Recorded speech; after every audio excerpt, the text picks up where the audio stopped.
I was just going to ask.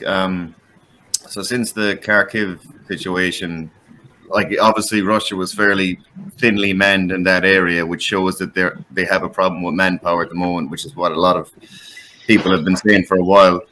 So they're in a bit of a tight spot, and I was going to ask Wyatt, from your perspective, what options do you think they have, and what is the best option to take? I don't think they.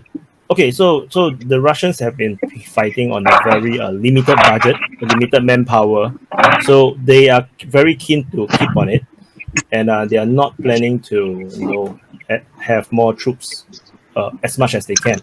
Although the sentiment within Russia seems to be changing because they are very pissed off with the Kharkiv situation. So the sentiment now, from my sensing, is that in Russia there's this sentiment change. They really wanted to mobilize. A lot of people is talking about it. Although no, I'm not sure about the people who will be so happy if they are being mobilized. But the sentiment seems to be they want to mobilize. They want to end the war fast.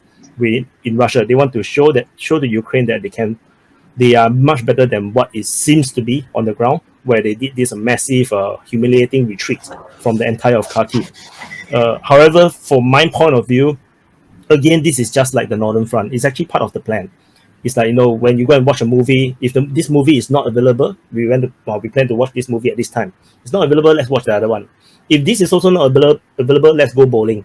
If the bowling lanes are all full, then okay, just let's go eat. That kind of planning, like normal human beings will plan in this way. There's always a priority, what's first, second, third, fourth. Ideally, they would want to hold the Northern Front. But you see, around 2 months, 3 months in, they cannot hold the fronts anymore because the Ukrainians are actually pressuring them in too many points where they do not have enough troops. So they instead they just decided to just withdraw from the entire area, move the troops to another war zone that they can use the troops better. So similarly, Kiev situation is, I think, it's very similar, where the Ukrainians finally mustered enough troops, despite all the bombardments, the artillery strikes, the missile strikes, and they managed to now push. And the Russians just say, okay, cannot. We have to move back to a different line where we can defend. So now along the Oskil River and the Savensky Donetsk River, they have many choke points that they are holding up. So the Ukrainians are now going to get stuck again until they can mass enough forces that they can cross the river to penetrate.